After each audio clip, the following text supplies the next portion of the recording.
Saudara-saudari terkasih dalam Kristus, hari ini Senin 11 Juli 2022 merupakan peringatan wajib Santo Benedictus Abbas. Bacaan dibawakan oleh Innocentius Henry, Mazmur dilantunkan oleh Emilia Septiana, dan renungan ditulis oleh Sandi Kusuma. Selamat menekuni Sabda Allah. Marilah kita semakin mengasihi, semakin peduli, dan bersaksi.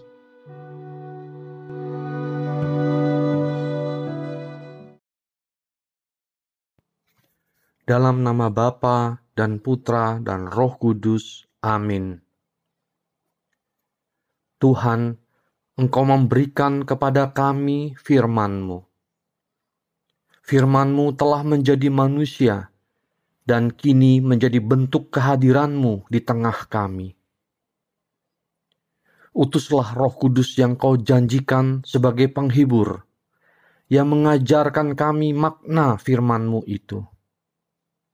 Kiranya inspirasinya membantu kami memahami firman yang telah ditulis dengan inspirasi ilahi.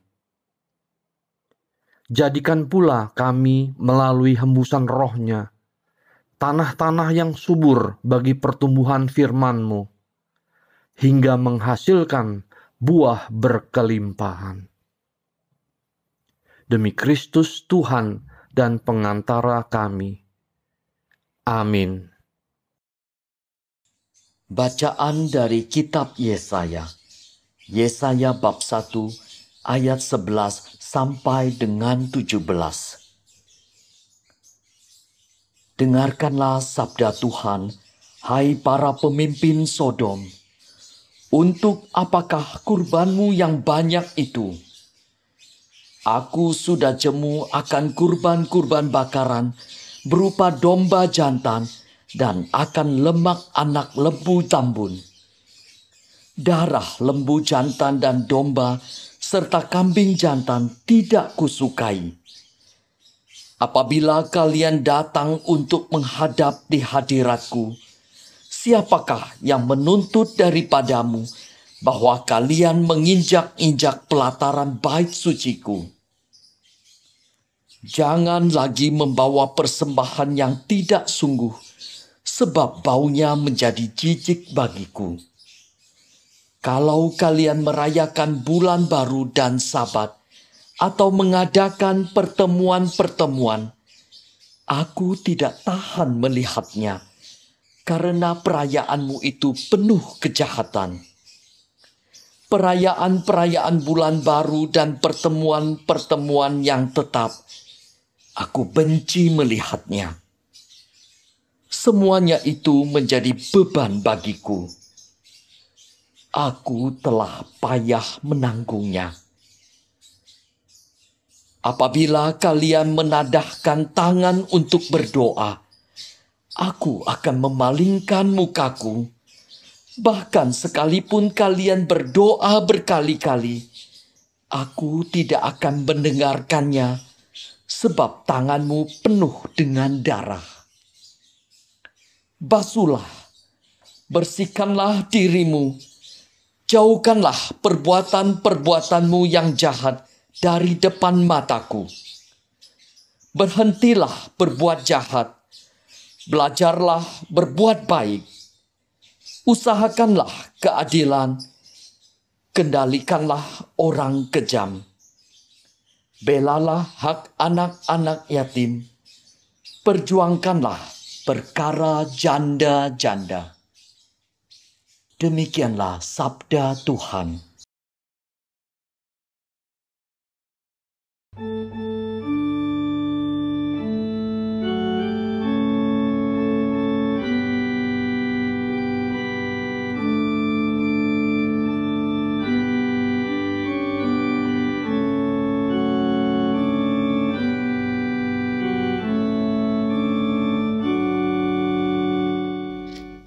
Siapa yang jauh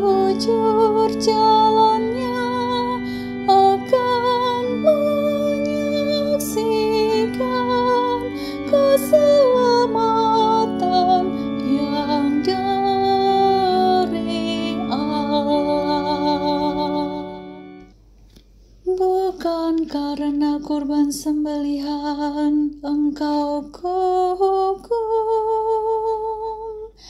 sebab kurban bakaranmu senantiasa ada di hadapanku. Tidak usah aku mengambil lembu dari rumahmu,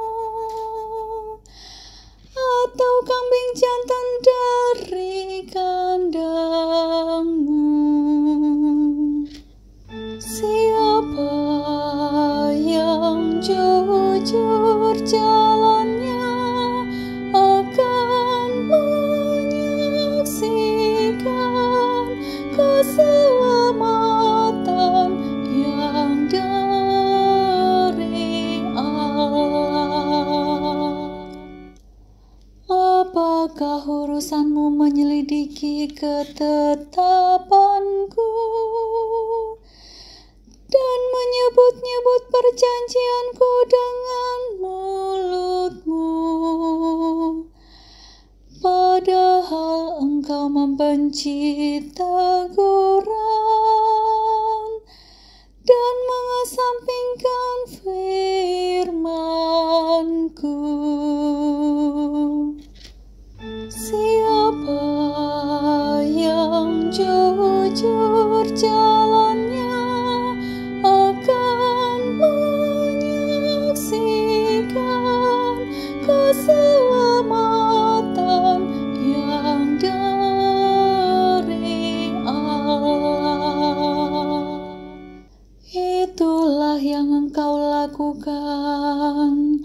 Apakah aku akan diam saja? Apakah kau kira aku ini sederajat dengan kamu? Aku menggugat engkau dan ingin berperkara denganmu. Siapa yang mempersembahkan syukur sebagai kurban, ia memuliakan daku. Siapa yang jujur jalannya akan menyaksikan keselamatan yang dari Allah. Siapa yang jujur jalannya akan menyaksikan keselamatan yang dari Allah.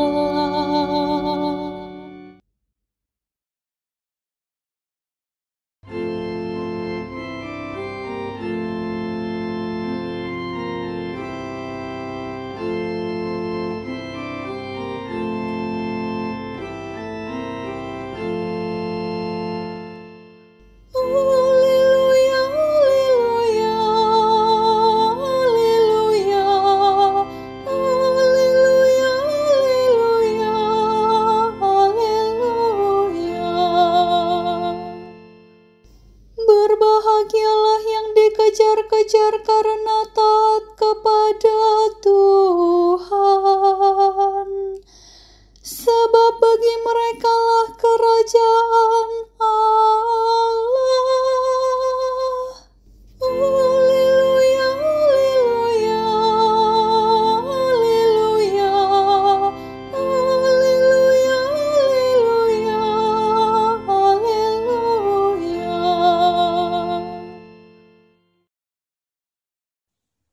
Inilah Injil suci menurut Matius. Matius bab 10 ayat 34 sampai dengan bab 11 ayat 1.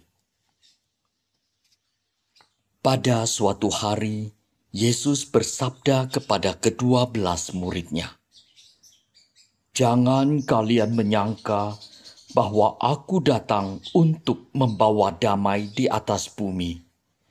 Aku datang bukan untuk membawa damai, melainkan pedang. Sebab aku datang untuk memisahkan orang dari ayahnya, anak perempuan dari ibunya, menantu perempuan dari ibu mertuanya, dan musuh orang ialah seisi rumahnya. Barang siapa mengasihi bapa atau ibunya lebih daripadaku, ia tidak layak bagiku. Dan barang siapa mengasihi putranya atau putrinya lebih daripadaku, ia tidak layak bagiku. Barang siapa tidak memikul salibnya dan mengikuti aku, ia tidak layak bagiku. Barang siapa mempertahankan nyawanya, ia akan kehilangan nyawanya. Dan barang siapa kehilangan nyawanya demi aku, ia akan memperolehnya kembali. Barang siapa menyambut kalian, ia menyambut aku. Dan barang siapa menyambut aku, ia menyambut Dia yang mengutus aku. Barang siapa menyambut seorang nabi sebagai nabi, ia akan menerima upah nabi. Dan barang siapa menyambut seorang yang benar sebagai orang benar, ia akan menerima upah orang benar.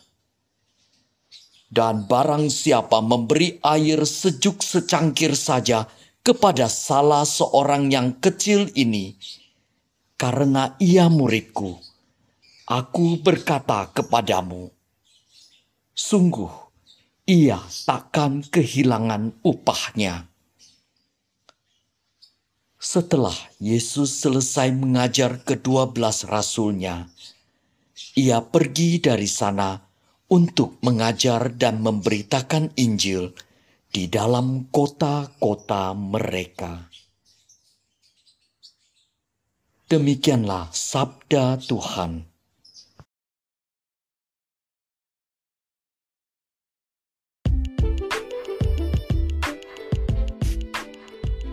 Berdamailah dengan siapa saja, asal jangan dengan iblis. Renungan dibawakan oleh Sandi Kusuma. Adik-adik, Bapak, Ibu, dan saudara-saudara seiman dalam kasih Kristus. Apa sesungguhnya yang terjadi ketika dua orang atau dua kelompok berbeda pandang atau berbeda prinsip? Mereka akan bertikai, saling menyakiti, baik secara verbal atau bahkan secara fisik, bertindak anarkis, sehingga kedua-duanya terluka. Yang menang jadi arang, yang kalah jadi abu, sama-sama dirugikan. Masalah dikotomi ini memang sudah ada sejak zaman dahulu. Komunitas terbelah menjadi dua kelompok yang saling bertentangan satu sama lainnya. Ramayana versus Rahwana, Pandawa versus Kurawa, dan sebagainya. Polarisasi mengarah kepada dua kelompok yang berlawanan. Yang satu kelompok benar dan yang lainnya kelompok tidak benar. Yang satu baik dan yang satunya jahat. Padahal sesungguhnya tidak selalu demikian.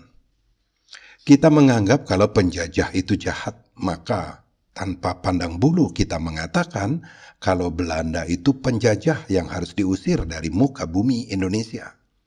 Padahal ada orang yang kita sebut penjajah, justru kita akui sebagai pahlawan. Sebut saja misalnya Edward Dawes Dekker, yang kita kenal sebagai Multatuli, atau Maeda Tadashi, orang Jepang yang membantu penyusunan naskah proklamasi. Siapa sangka kalau Muhammad Husni Tamrin atau Dr. Setiabudi yang namanya kita abadikan menjadi nama jalan protokol di kota-kota besar di Indonesia adalah pahlawan yang berdarah Belanda, blasteran. Lalu bagaimana orang mengusahakan agar dua kubu yang bertikai dapat berdamai? Ya, mesti diusahakan musyawarah untuk mufakat. Dengan kata lain, kompromi. Ada tawar-menawar atau tarik ulur sampai di suatu titik yang disebut win-win. Jika dicapai kesepakatan, maka pertikaian pun dapat disudahi. Adik-adik, Bapak, Ibu, dan saudara-saudara seiman dalam kasih Kristus, hidup kita di dunia ini juga dihadapkan pada situasi dilematis antara keinginan roh atau kehendak surga dan keinginan daging atau kehendak dunia.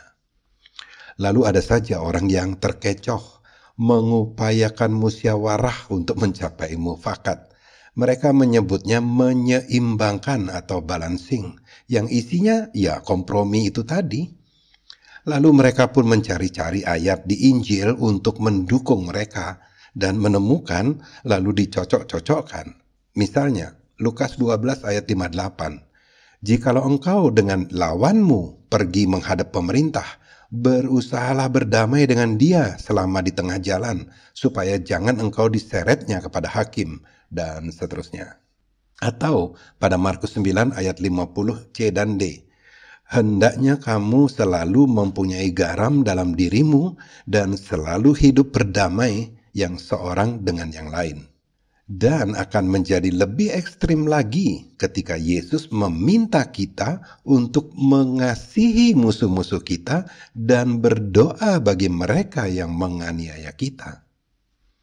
Tetapi dari bacaan Injil yang baru saja kita dengarkan, Yesus malahan bersabda, "Jangan kalian menyangka bahwa aku datang untuk membawa damai di atas bumi. Aku datang bukan untuk membawa damai, melainkan pedang. Sebab aku datang untuk memisahkan orang dari ayahnya, anak perempuan dari ibunya, menantu perempuan dari ibu mertuanya, dan musuh orang adalah seisi rumahnya."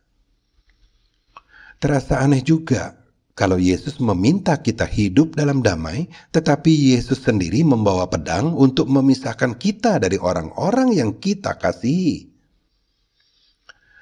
Ajaran Yesus memang seringkali mengakibatkan perpecahan. Umumnya para ahli Taurat dan orang-orang Farisi cenderung menolak ajaran Yesus sebab dianggap bertentangan dengan hukum Taurat. Hal ini memang sudah diprediksi sejak semula. Ketika Yesus dibawa ke Yerusalem pada waktu pentahiran, Simeon berkata kepada Maria, "Sesungguhnya anak ini ditentukan untuk menjatuhkan atau membangkitkan banyak orang di Israel, dan untuk menjadi suatu tanda yang menimbulkan perbantahan. Dan suatu pedang akan menembus jiwamu sendiri, supaya menjadi nyata pikiran hati banyak orang." Lukas 2 ayat 34-35. Apakah ini artinya memang benar Yesus membawa perpecahan, bukan membawa damai? Nanti dulu. Tugas utama Yesus datang ke dunia ini adalah untuk mendamaikan kita dengan Allah, dan juga untuk membantu kita berdamai dengan diri kita sendiri, agar kita berdamai dengan roh dan menolak kedagingan kita. Dengan demikian, maka kita pun akan hidup dalam damai bersama saudara-saudara seiman di dalam kasih Kristus. Sayangnya, tidak semua mau menyambut panggilan Yesus ini. Mereka memilih untuk memberontak dan membiarkan dirinya dikuasai oleh dosa. Mereka inilah yang kemudian menentang kita, memusuhi kita, dan bahkan menganiaya kita. Iman kita kepada Kristus memisahkan kita dari orang-orang berdosa dan dunia. Maka kita pun terbelah dan bahkan terpisahkan dari saudara sendiri. Yesus mau agar kita menyadari siapa sesungguhnya musuh kita. Apa betul ibu, bapak, anak, atau saudara kita adalah musuh kita? Tidak, mereka bukan musuh kita.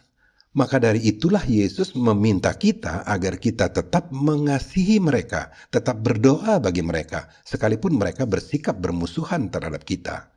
Biang keladinya bukanlah saudara-saudara kita itu, melainkan iblislah yang telah melakukan penyesatan. Iblis inilah sejatinya musuh kita, dan terhadap musuh yang satu ini tidak ada kata kompromi, harga mati, bahwa kita akan tetap bermusuhan sekarang dan selama-lamanya. Terhadap musuh sejati inilah diperlukan pedang untuk membelah dan memisahkan kita dari mereka.